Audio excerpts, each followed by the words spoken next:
नमस्कार आदाब, मेरा नाम है सरवत। आप देख रहे हैं सेहत ललन टॉप का हेल्थ शो।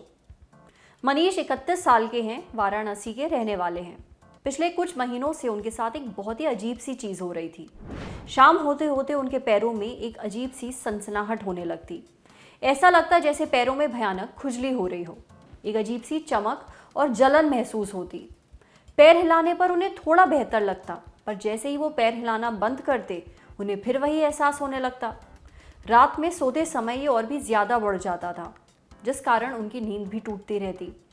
मनीष काफ़ी परेशान हो गए। उन्होंने डॉक्टर को दिखाया।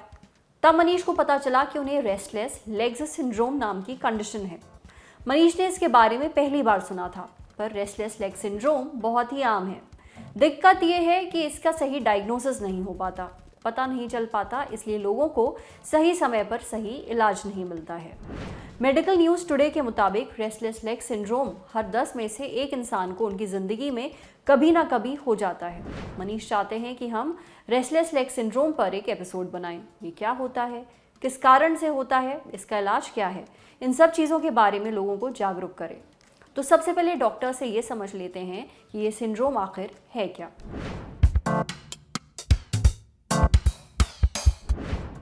आपने देखा होगा कि बहुत सारे लोग कंप्लेंट करते हैं कि रात में वो सो नहीं पाते। उनका मन करता है कोई उनके पैर दबाता रहे या पैर हिलाते रहे या कोई पैर पे बैठ जाए या रस्सी बांध ले। जब वो रात को घूमने लगते हैं या टहलने लगते हैं तो उनको थोड़ा आराम मिलता है।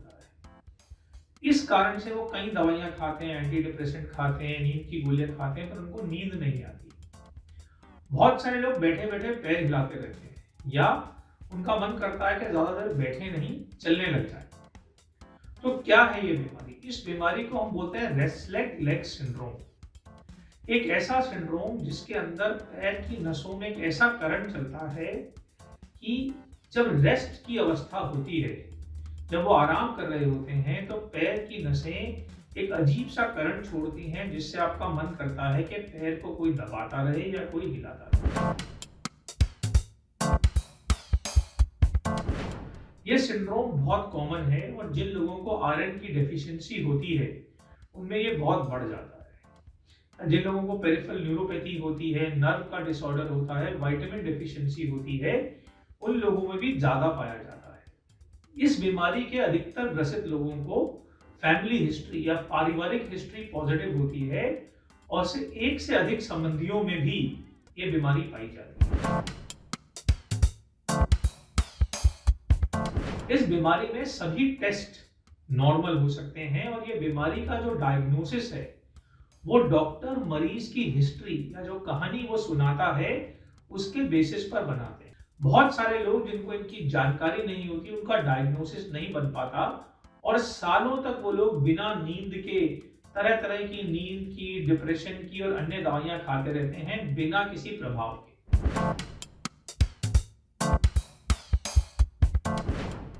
तो क्या ये लाइलाज है?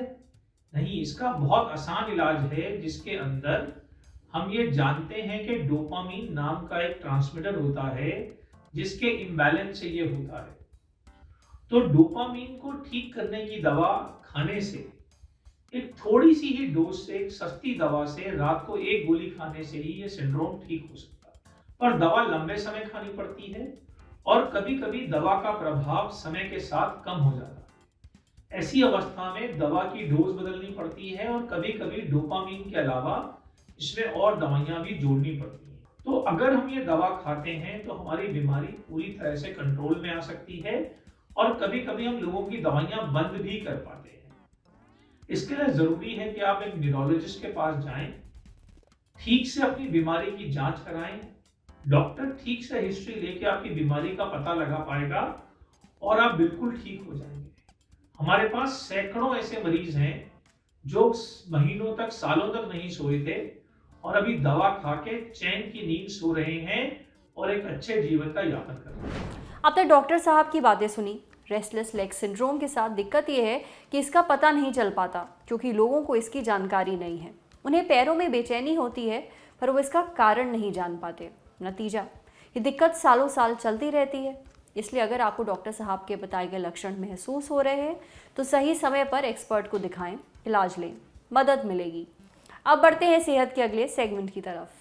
तन की बात, क्या एस्पिरिन खाना आपके लिए खतरनाक हो सकता है? ऐसा दावा किया जाता है कि एस्पिरिन हार्ट अटैक रोकने के लिए मददगार साबित होती है, लेकिन US preventive service task force ने कहा है कि युवाओं को इसे लेने से बचना चाहिए। 50 से ज्यादा उम्र के वो लोग जो ज्यादा रिस्क जोन में हैं, उन्हें भी इसे कम मात्रा में लेना चाहिए, नहीं तो इससे इंटरनल ब्लीडिंग का खतरा बढ़ जाता है। अब क्या ये बातें सच हैं? ये जानने के लिए हमने बात की डॉक्टर राजीव से।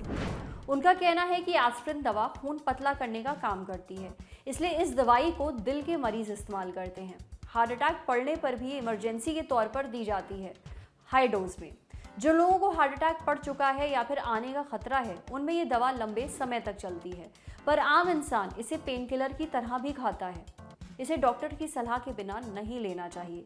जिन लोगों को पेट में अल्सर है या फिर ब्लीडिंग का रिस्क है, उन्हें तो एस्पिरिन से दूर ही रहना चाहिए। जिन लोगों में दिल की बीमारी से जुड़े लक्षण नहीं हैं या जो डॉक्टर की सलाह के बिना दर्द होने पर एस्पिरिन खा लेते हैं, ये उनके लिए खतरनाक हो सकता है। ये बात सच है कि एस्पिरिन के गलत इस्तेमाल से इंटरनल ब्लीडिंग हो सकती है, क्योंकि ये खून पतला करती है, इसलिए खतरा बना रहता है। कुल मिलाकर डॉक्टर राजीव का कहना है कि दिल के मरीजों को एस्पिरिन दी जाती है, पर इसे केवल डॉक्टर से पूछने के बाद ही लेना चाहिए। अगर किसी को पहली बार हार्ट अटैक पड़ा है तो जान बचाने के लिए एस्पिरिन एक बार दी जा सकती है, जब तक वो इंसान हॉस्पिटल नहीं पहुंच जाता। पर अगर आपको खून से जुड़ी बीमारियां हैं, ब्लड डिसऑर्डर्स हैं, तो इसे अवॉइड करें। इंटरनल ब्लीडिंग का खतरा है, समझे। अब बारी सेहत के आखिरी सेगमेंट की, खुराक एक झकास सी हेल्थ टिप। जैसे मौसम बदलने पर अगर गला खराब हो जाता है तो शहद आपके काम कैसे आ सकता है? क्या मौसम बदलने पर आपका गला खराब हो जाता है, निगलने में दर्द और खांसी आती है? आप अकेले नहीं हैं। ऐसे में आपके किचन में रखी एक चीज़ है जो आपको बहुत राहत दे सकती है। क्या है वो चीज़? ये हमें बताया डाइटिशियन अमृता मिश्रा ने। शहद एंटीऑक्सीडेंट, एंटीबैक्टीरियल और एंटी फंगल है, यानी ऐसा एजेंट जो बैक्टीरिया या फिर फंगस से लड़ सकता है। शहद जब किसी चीज़ के साथ मिलाया जाता है तो उसका प्रभाव कई गुना बढ़ जाता है। जैसे अदरक और शहद लेने से पुरानी खांसी खत्म हो सकती है। इसके कुछ और भी फायदे हैं। गर्म पानी के साथ शहद लेने से वजन कम करने में मदद मिलती है। गर्म दूध में शहद मिलाकर पीने से इम्यून सिस्टम स्ट्रांग होता है। पर अगर आपको डायबिटीज़ है, शुगर की दिक्कत है, तो फिर ये टिप आपके लिए नहीं है। पर बिना डायबिटीज़ वाले लोग ये टिप ज़रूर ट्राई कर सकते हैं। आज सेहत पर इतना ही। अगर आप एक डॉक्टर हैं, हमसे कुछ शेयर करना चाहते हैं, तो जो ईमेल आईडी इस वक्त आपको अपनी स्क्रीन पर दिख रही है, उस पर हमें एक मेल भेज दीजिए। ये वीडियो फेसबुक पर देख रहे हैं तो हमारे फेसबुक पेज को लाइक करिए, यूट्यूब पर देख रहे हैं तो हमारे चैनल को सब्सक्राइब करिए, बेल आइकन पर ज़रूर क्लिक कर दीजिए, ताकि जब भी हम कोई नया वीडियो अपलोड करें तो उसका नोटिफिकेशन आप तक सबसे पहले पहुँचे। शुक्रिया।